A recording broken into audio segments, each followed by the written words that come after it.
Every child is different. So building a toolbox that they can use, that they know these are the strategies that are going to help me specifically to navigate life and all the challenges that come with life. Sometimes I provide free workshops for parents, for schools as well. I work with schools and organizations to build awareness about this, to bring psychoeducation about this topic. You do to help the kids or your clients, and you work with both adults and kids, right? Yes. Welcome to Mastery Podcast, where entrepreneurs and experts uncover the truth about health, wealth, and personal mastery. I'm Dr. Sas, and together we dive deep into strategies that elevate your business and well-being beyond mainstream advice. Get ready for powerful stories, expert insights, and transformational knowledge. Well, welcome back to Mastery Podcast. Today's guest is Dayana Sanchez.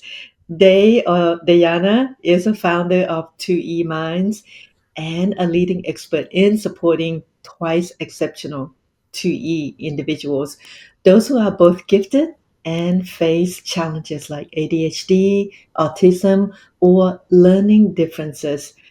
And with a background as a school psychologist and emotional intelligence coach, Dayana helps children and adults build executive functioning skills, regulate emotions, and rediscover their strengths. Her work bridges the gap between untapped potential and real world success. And if you are a parent, educator, or adult navigating a complex mind, this episode is for you.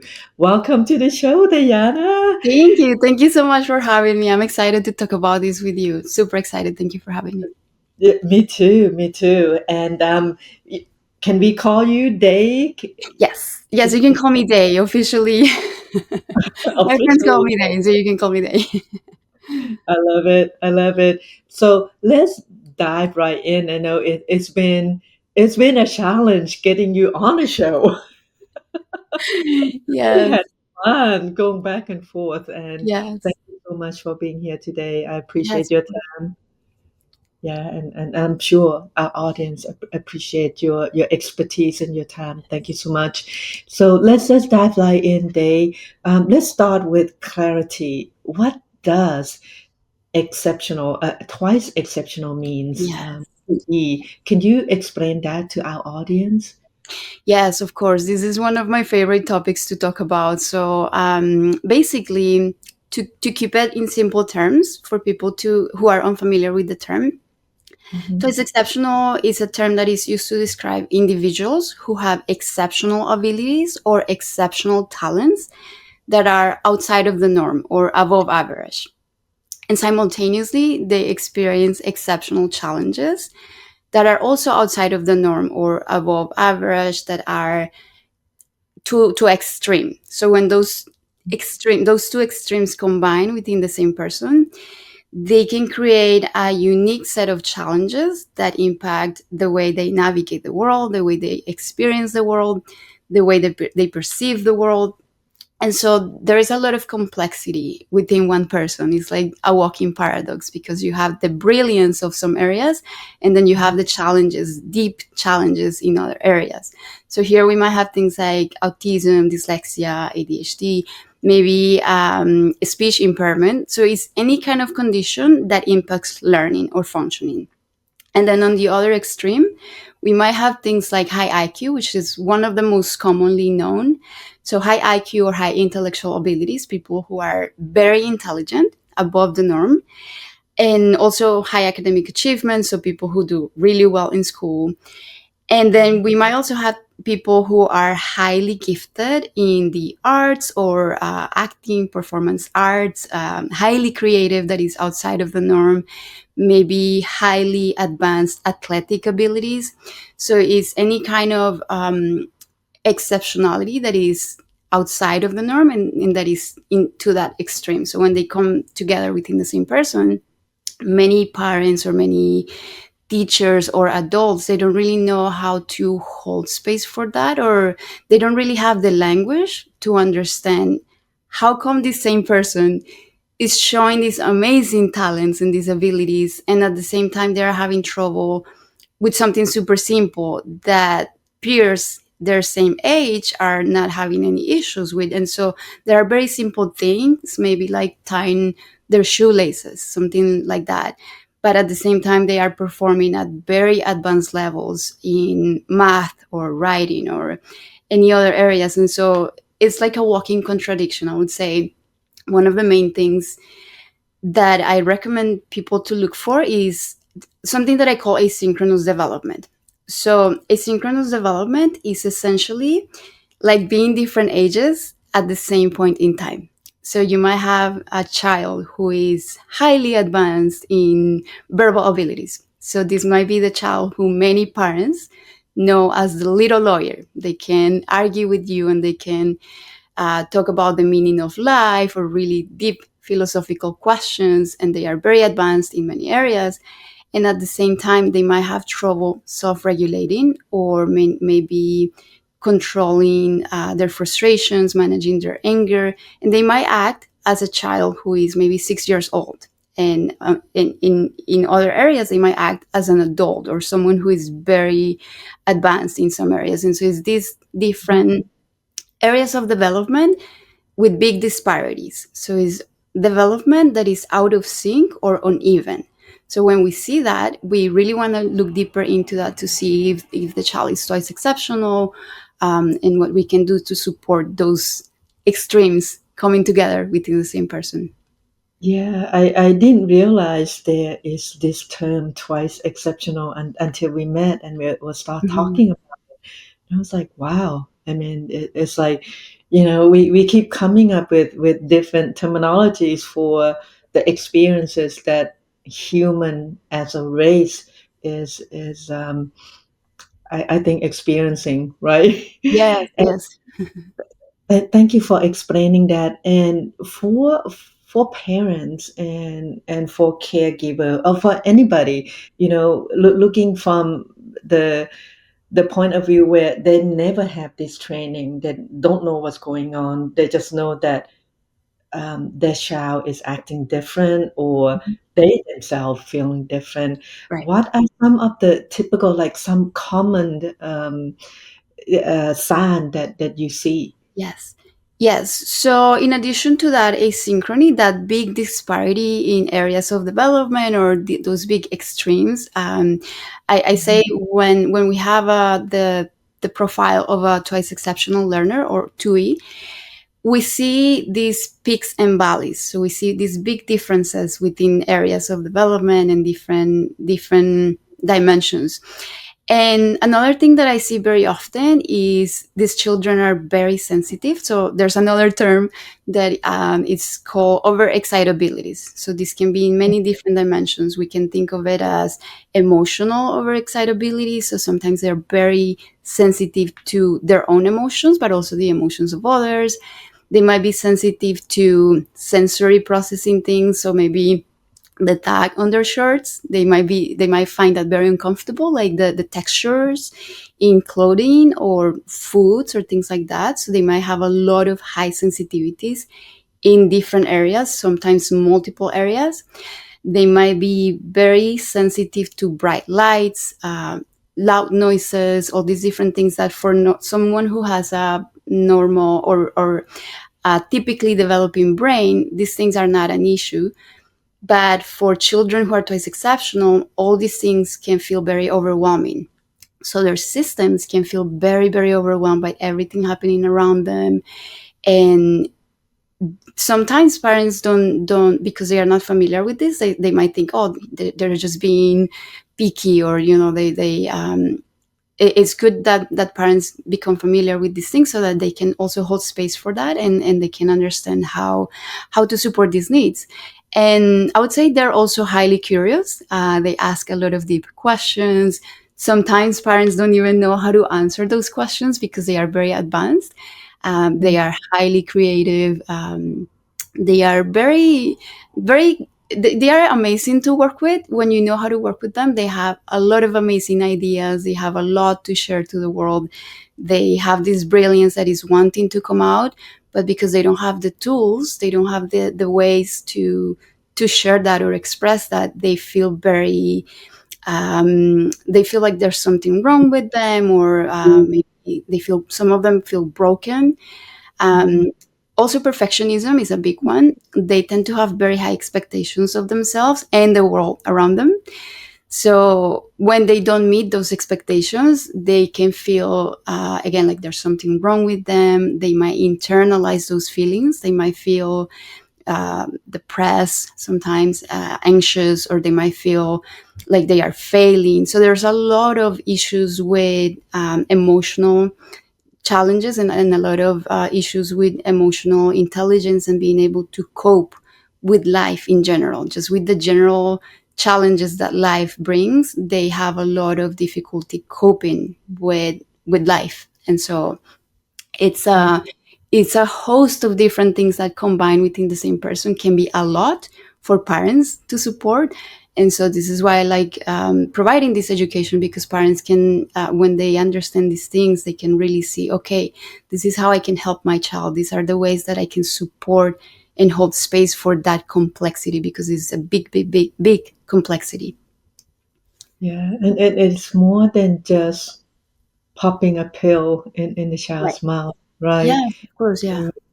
Yeah, it's the whole host of different ways that you can support the child. Yeah. Now you have some personal experience with this subject. That's why you are so passionate about it, and you're probably the perfect person to help the other kids, because Thank you. you're with the compassion that comes with um, having the personal experience. Can you share with us that story? Yes, so I have a very personal experience. I'll start with my brother. This is really how I realized, or how I learned about twice exceptionality. I always knew he was very bright and he was gifted. There was always something special about him and how he interacted with the world. He was very curious. He was asking all these questions. We had a name for him because he was like a little adult.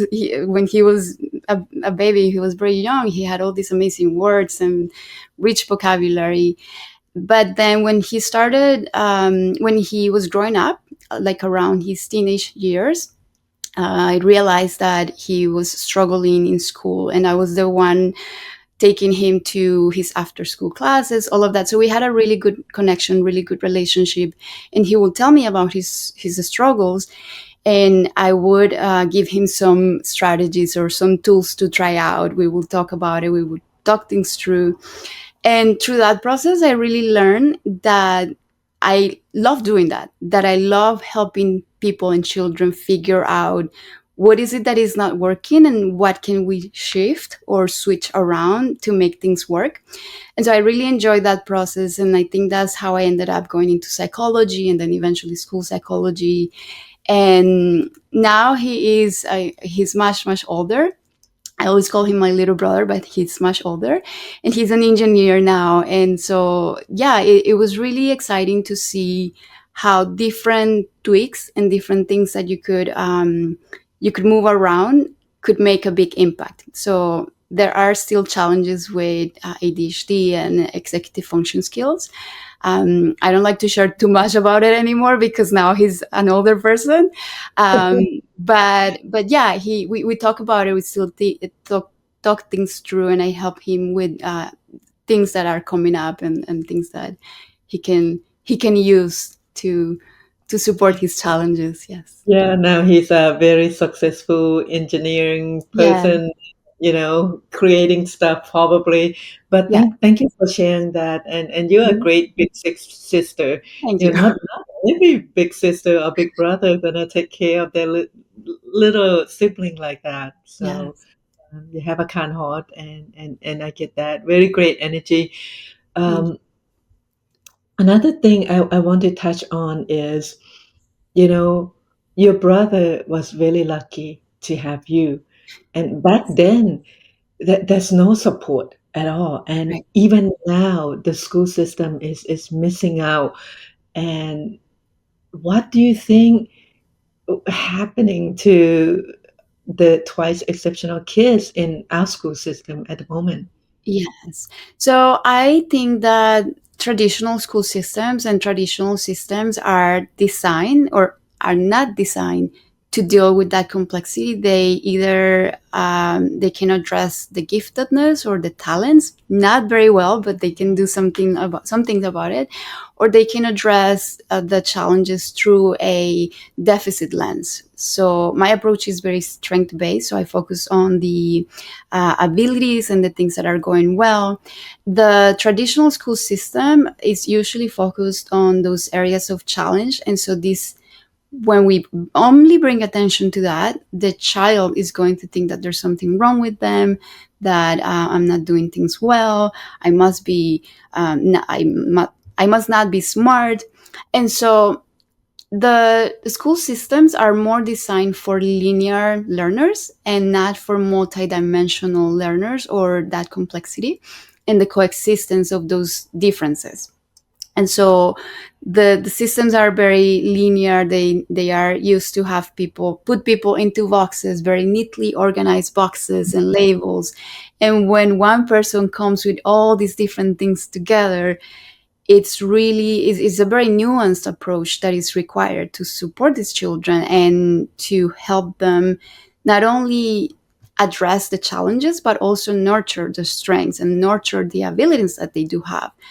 Because when we focus on those, then they build the confidence. They start to understand, okay, there is something right with me, there is something challenging for me, but I also have many strengths and many areas where I can shine. And so they start to see that we all have strengths and challenges.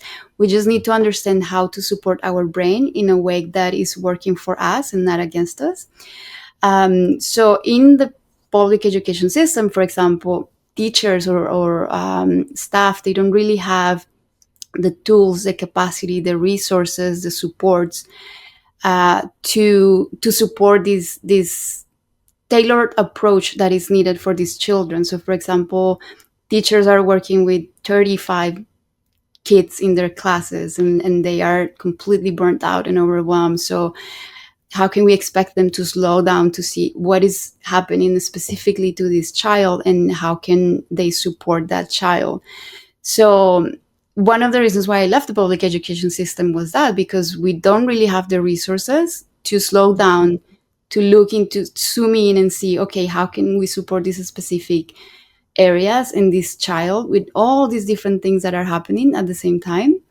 So I think that's one of the main reasons that the traditional school systems are not designed. They are very ill equipped to support these children and these unique challenges and conditions that come together in the same person. And also I think the deficit lens, that they focus always on the challenges and they don't spend a lot of time, maybe never, they don't really spend any time nurturing those strengths. So those are definitely things that I think make it more challenging to support these children within the public education system, and why the term is so unfamiliar and so confusing to many, because there's no education about it. There's no training for teachers. There are no, even if teachers want to know, there's no training for them. There are no resources that they can get to support these children.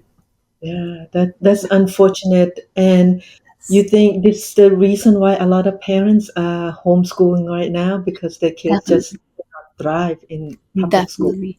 Yes, definitely. I have many clients. I work with many families who are homeschooling, and for them, it was a scary jump to leave the traditional school systems, but they knew children were not going to be supported in within the school system because it was just it, for parents to really be successful within the public education system, they have to be very, very proactive. And it's almost like the squeaky wheel, right? Gets the grease. And so I also help parents advocating for their children and getting the supports that they need through the school system.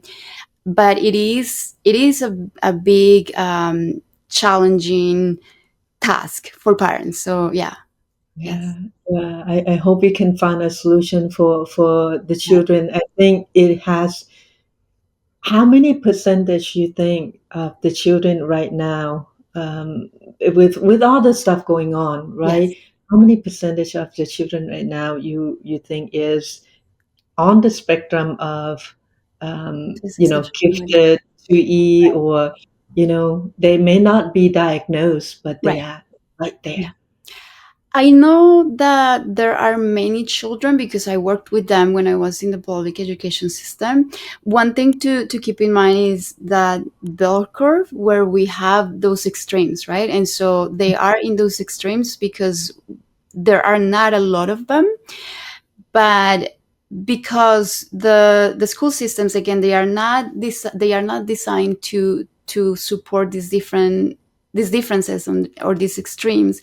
A lot of children who are having more, maybe not necessarily twice exceptional, but maybe someone who is ADHD or who has autism, the because the school systems are not prepared to deal with that, children are having more challenges and they are experiencing many more internalizing difficulties, so emotional challenges that are being externalized as behavior challenges or difficulties with multiple areas.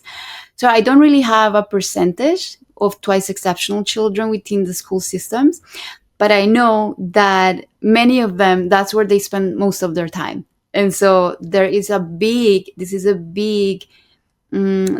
issue for schools. They should be more prepared to handle these situations. Yes.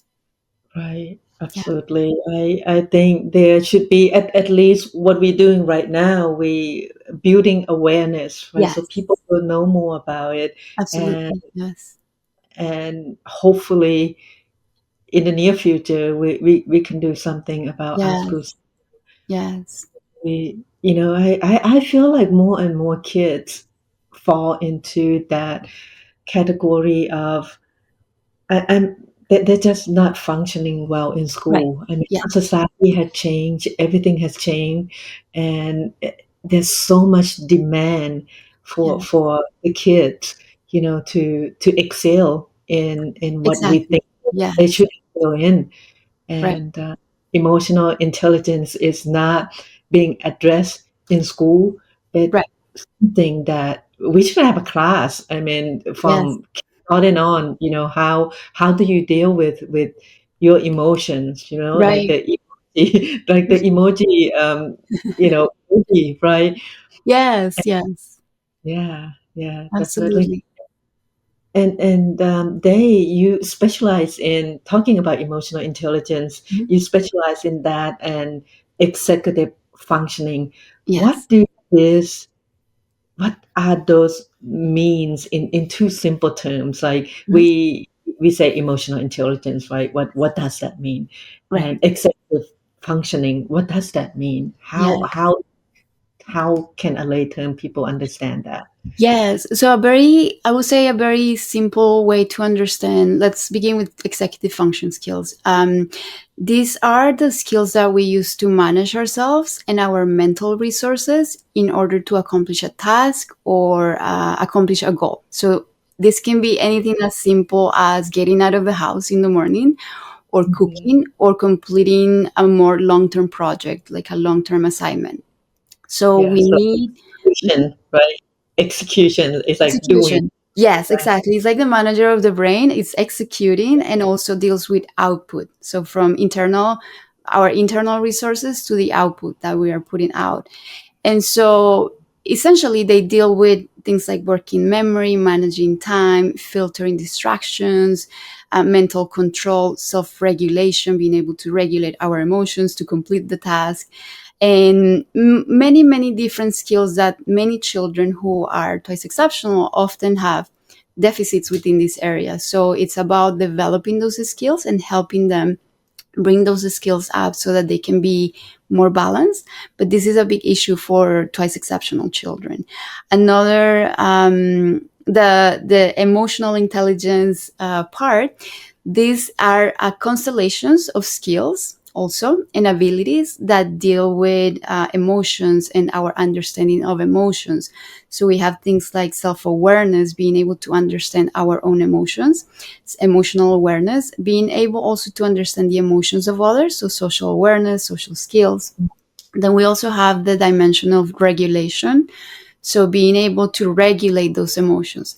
That's nervous system regulation. That is also managing our resources to understand um, not only why people do what they do, but also how can we manage our own emotions and our own coping skills to be calm when someone is upsetting us or someone is saying something that we don't like. So also communication skills, being able to communicate those emotions, being able to express those emotions properly with words that are going to communicate what we are feeling. So if a teacher is having trouble with a child who is having a meltdown, what I do is I help them build those that vocabulary to express what they are feeling. So, for example, helping them feel in their bodies. How is it that it feels to feel upset? So a child might say, "It feels like a kick in my stomach," or "It feels like a ball in my throat." And so I support them in working with those emotions, which are energy emotions. So energy emotions, so we help them work with that, with those emotions, and then building that vocabulary, also helping them self-regulate, building their toolbox, because every child is different. So building a toolbox that they can use, that they know these are the strategies that are going to help me specifically to navigate life and all the challenges that come with life. And so it is really about having both executive function skills and emotional intelligence, is about building those skills that they are deficient on, or that are delayed. I don't like to say deficit, but they are delayed. So those are skills that we need to build. We were not born with those skills, so then we have to build them, and that's what I help them do. I help them build those skills. Beautiful.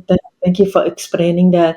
And you touch on a little bit about how sensitive they are, right? The frequency and stuff like that. And there are tons and tons of scientific evidence that we are more than just the solid body, Yes. skin and Yes. bones. We actually are frequency and we're energy, and we can feel that. And when there's certain energetic, Mhm. I guess the thing that disturbing, they can feel that faster than Absolutely. a lot of people. And Yeah. you have different tools to help them, um, Yes. manage that. Can you share with Yes. us tools that you use with the kids? Yes, absolutely. Yes. I know we were talking a little bit about this at the beginning, and they are very sensitive. Again, they are very sensitive to many things, maybe processing sensitivities, but also very sensitive to energies around them.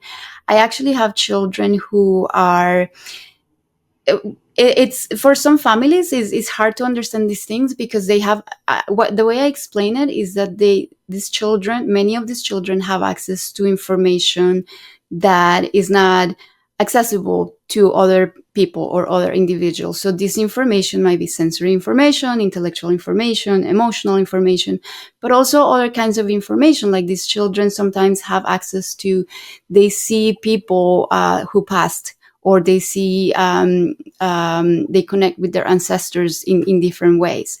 So they have these extra sensitivities that for some families is challenging to understand this.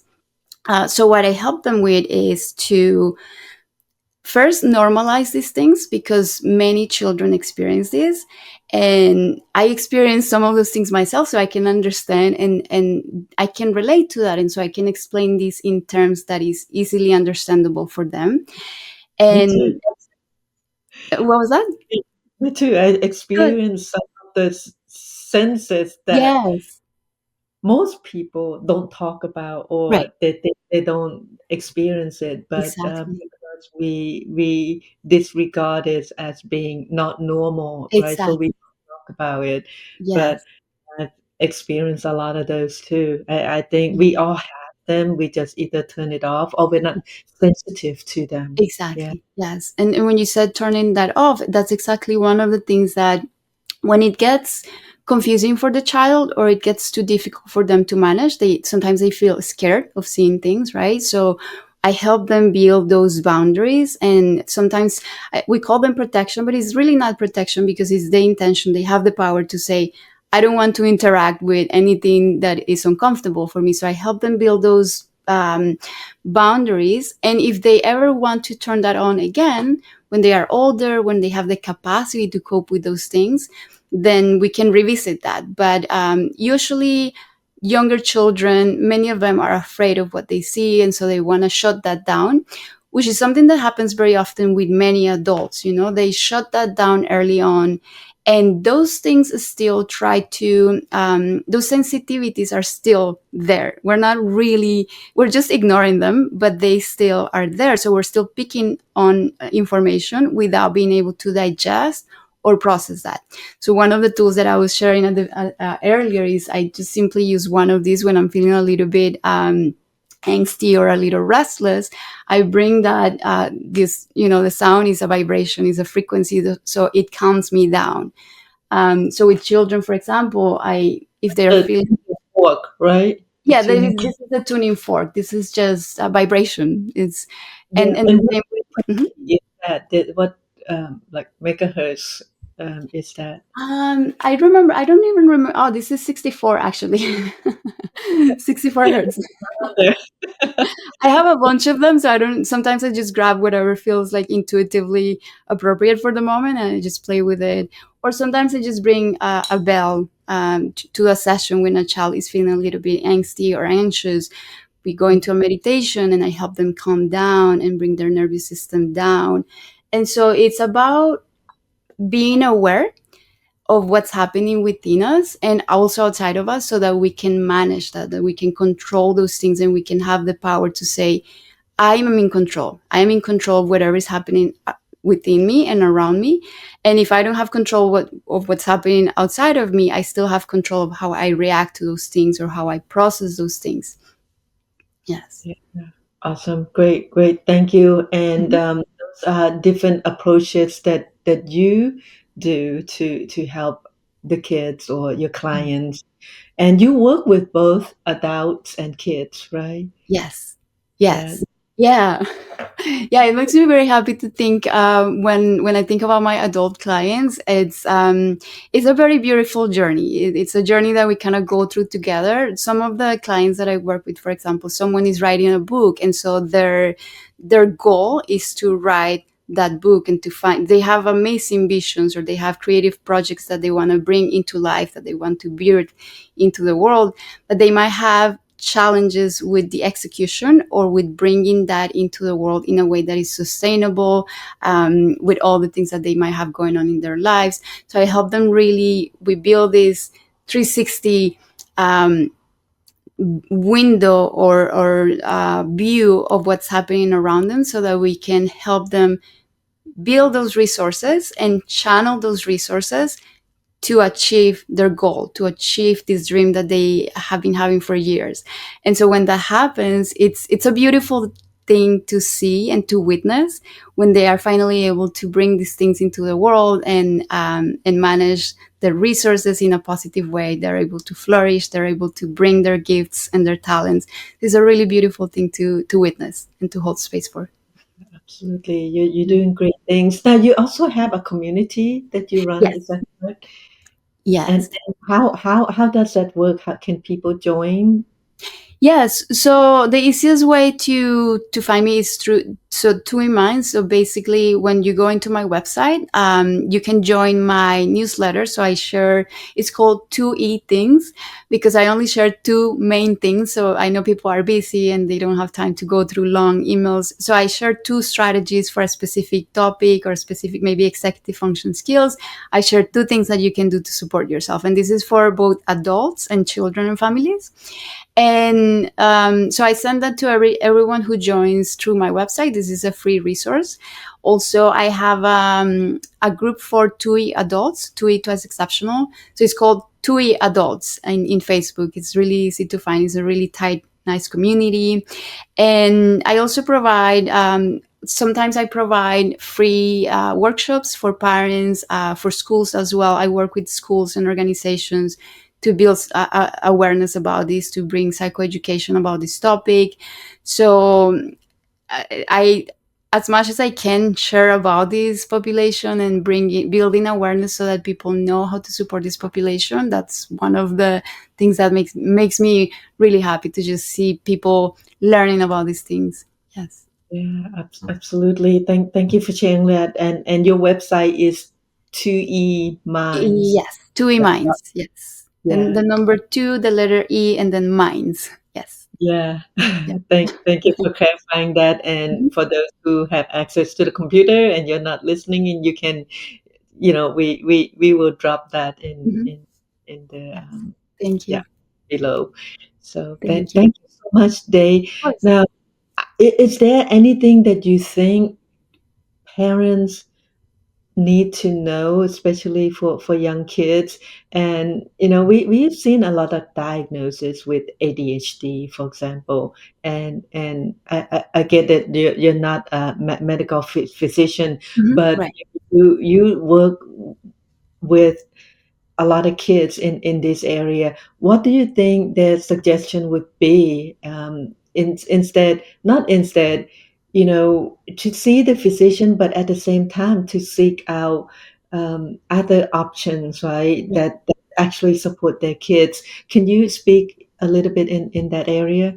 Yes, so I think because these needs are so complex and these needs, these challenges require a more nuanced approach. It requires a more holistic approach. So, for example, with the work that I do, I really slow down to build a specific plan or a roadmap for every family, looking at the strengths of each family, looking not only at the challenges but also the things that we can leverage and that we can build upon. And so it's really looking at all the different things around the child or the adult. When, traditional medical systems are more, as we know, they are more linear and they might be more trained to deal with symptoms and just with one thing. And so I would recommend for parents to look deeper into other ways that they can support the whole picture, that they can support the whole child, something more holistic, like what I do, which is really looking at the emotional dimension, the cognitive dimension, the way they process information, the way their learning preferences, the way they like to work in their work environment, how they function better, how they get into a state of flow more easily, and not just the deficit or what is wrong with or the challenges that they are having. So definitely, that's what I recommend, just looking at the whole picture. And this might not be something that the medical model can address by itself. Yeah, Yeah. absolutely. I can agree with you 100%. So parents or anyone who know anybody with this symptom, or who kind of in this spectrum, just Yes. educate yourself, right? Check out 2emans.com Yes. and join the community, and you may learn two things. Yes, more than two things. Two things every day. Yeah, two things at a time. No more than that. Exactly. Yeah, Yes, that's exactly. amazing. We are in the age of information, right? We just information overloaded, and Yes. sometimes processing just a couple of things is more than it. When I get those email that is a mile long, I just delete. I don't have the attention span for that. Yes, I know what you mean. Yeah, Exactly. so Yes. that's amazing. Thank you so much, Yes, Day. of course. I truly appreciate you being here, and Thank I'm sure you. the audience appreciate this. And those of you, thank you so much for tuning in. And if you know anyone who need to hear this information, especially parents, even if you don't know if their kids have any issue, you don't know what you don't know. And I believe more parents than not need to hear this, because you have those calls right from the school. I Yeah. get those calls when my kids were younger. They probably fit into whatever you're explaining. I was like, Right. wow, I wish I know this when my Right. kids were younger. I would have been able to support them a Yes. lot more. I did the best I could, of course. Right. But you get those calls from the school and said, "Hey, your kids threw a bottle of water at another kid, or he flipped the table." Right. He was frustrated. Yeah, they're just frustrated and they Right. don't know how to deal with those emotions, Yes. to be Yes. able to support your kid or support yourself through all Yes. this Right. emotional drama that come out is Right. Right. awesome. Thank you Yeah. so much, Dave. Before we wrap this up, is Mhm. there anything that you want to say before we go? No, I guess for parents, one thing that I will suggest, my main advice for parents will be to focus on the abilities and nurturing those gifts, nurturing the talents, focusing on what the child is doing well, and bringing a lot of attention to that. So, for any kind of challenge, for one challenge that you see, bring up three more things that the child can do really well. So, being super proactive in bringing attention to the talent so that they can build that confidence, that self-trust, and that awareness that they are intelligent, that they are brilliant, and that they have a lot to offer to the world. Yes. Awesome, great. Thank you so much, Dave. Thank you. It's been amazing, and you're just a joy to talk Thank to. you. Oh, Likewise. oh, one last thing. I want to ask you about this because the parents gonna probably need to know this. Mhm. We are energetic being. Our Earth is creating this magnetic field, and the Mhm. planet magnetic field. Certain time of the year, the certain planet alignment may Yes, also affect us in a way that we don't even know why we feel yes, in a certain way. So, definitely. yeah, do you have some of those um, in your two thing? Yes, well, that's a good idea. I haven't done that yet, but two things that I can tell you to support yourself through these times that are very intense. I would say simple meditation, just sitting down with what is happening within you, because we need to process and digest whatever it is that we're picking on, and being able to get that out of our system in a way.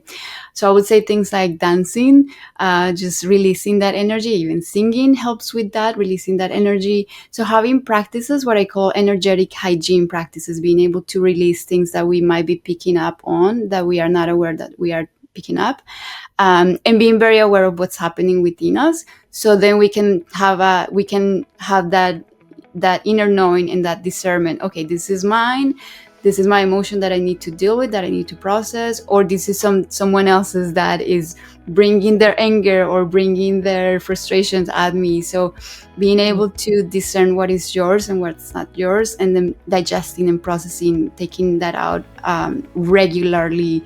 It's like taking a shower for your energetic system regularly, cleaning your space, your energetic space, and your space around you. Yes, Awesome. Thank that's you like one so thing. much. I feel like we can talk all day. There's so much more that I want to put your voice, but Always, we can talk some more.